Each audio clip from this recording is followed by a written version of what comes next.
It's officially been 90 days since I moved out of New York City. I wanted to come on here and update everybody.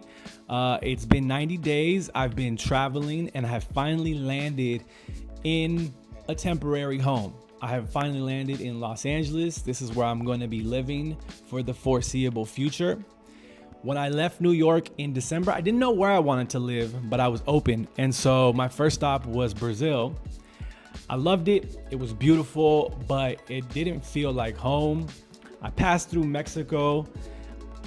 It felt like home and I felt welcomed, but I'm not ready to move out of the country. So from Mexico, I went back to the Bay Area and I was staying with family. The plan was to pit stop in the Bay Area and keep traveling, but travel got canceled due to weather. My flights kept getting delayed day after day, so I took it as a sign to just cancel, save the money, and look for somewhere to live. And so I was home with my family for about a month and a half. And, as a 36-year-old man living with family, it's interesting, I'm super grateful to have family and I'm grateful to have spent that month and a half with them. But there's something I just realized, like, when you're with parents are always going to see you like their baby boy or their baby girl, like their little kid, right? No matter what. Same thing with grandparents. And so by being there, I felt stifled. And I started to wonder to myself, like, how do some people stay with family long term? I've been out and on my own since I was about 19. And it was the best thing that I could do for myself. I don't really understand how people get older and live with parents for that reason. So I stayed in the Bay longer than planned and eventually was able to lock in the place I'm in now in Los Angeles, thanks to a friend. Very grateful for this friend because in subleasing this apartment to me, which is a very nice apartment, and I'm by myself, I was meant to live alone. And being here is showing me that, okay? In the Bay Area, I wasn't alone. I was with parents. In New York, I had a roommate. I've always had roommates. I've had a roommate since I was about 18, 19, since I moved out.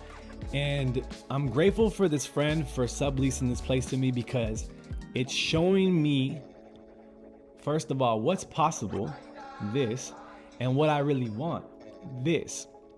There's a certain peace that I get from being alone. I'm 36 and I feel like this is where I ought to be. And it's just, this is what I want, I feel like I don't even have to justify that. If this is what I want, this is what I want.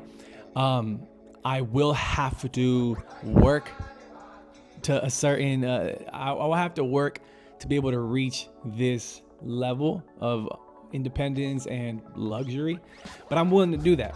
I'm willing to do that because this is what I want. I've learned this is my main goal, is to have my own place, a nice place that I can call home and come to and relax in.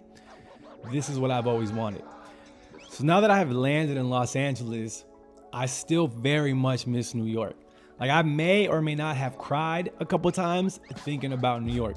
When I left New York December 1st, in the back of my mind, I thought I was about to come back. And I almost did come back because before I moved into here, and this is a short-term situation. So I applied to an apartment in New York, actually.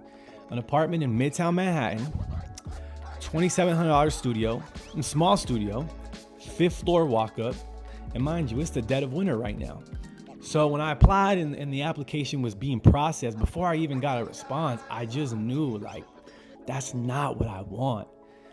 I don't know why this is such a difficult, not even transition. This is not, I wouldn't say this is a transition. This is like a pivotal moment in my life because I just spent 11 years in New York, and to get up and, uproot.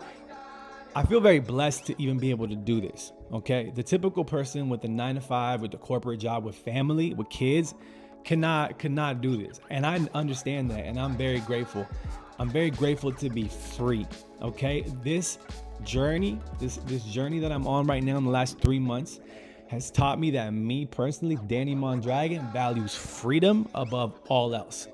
I wouldn't trade my freedom to get up and go for probably all the money in the world. That's how much I value this freedom.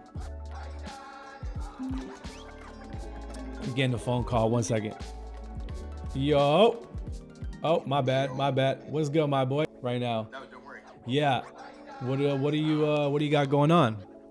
Well, I just wanted to call and say what's up, but also I'm just trying to figure this FedEx thing out.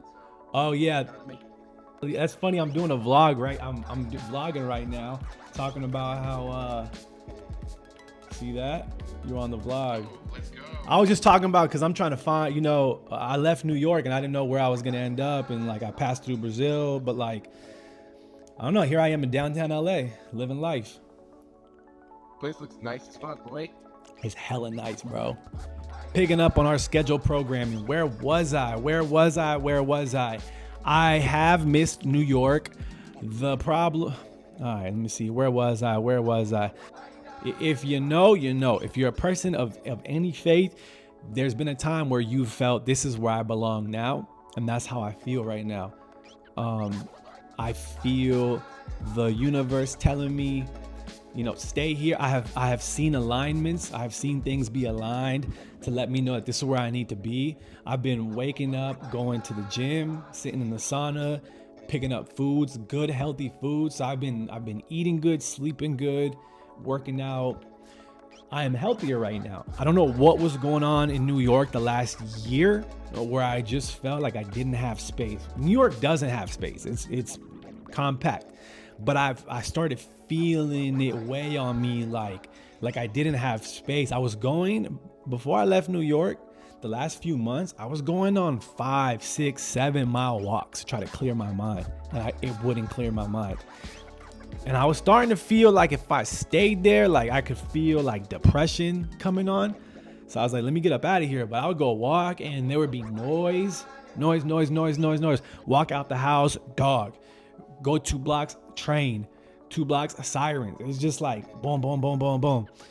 Granted, Los Angeles is a little noisy, but not nearly as close as like New York. And yeah, once the cold started to hit, I was like, I'm not gonna make it. I gotta get up out of here. So here we are in sunny Southern California. I don't know what's next, everybody. Just wanted to come on here and update y'all because the last vlog was kind of just floating. I moved out of New York. 90 days later, where am I? I'm in a better place for sure. Sounds like I've died. Didn't die, people. I am excited for what's to come. I'm staying hopeful and optimistic. Looking for work here, looking for love, maybe, I don't know. And just looking to keep pursuing my goals, If there's anything that y'all want me to talk about, drop it in the comments. I want to keep these vlogs going. Sorry again for making it just a talking head with the spatch, but I wanted to get the message out, and I feel like that's what's most important. There will be more engaging entertainment, cinematic vlogs coming to you in the future. Also, the reason I did it like this is because I'm working on my speaking skills. I feel like life hack number 1 is to be a better speaker. You ever met a better speaker? You ever met somebody who speaks so well that they sound more intelligent? They even sound like they might be. It's very powerful when people know how to speak well. So I wanted to come on here and practice my speaking. Here we are, making it do what it do, yada da boo. And yeah, let me know what y'all would want to have me talk about. I'm here for you and we're about to figure it out. Here we are. I'm excited for what's to come and I'll be back soon with another vlog. Peace.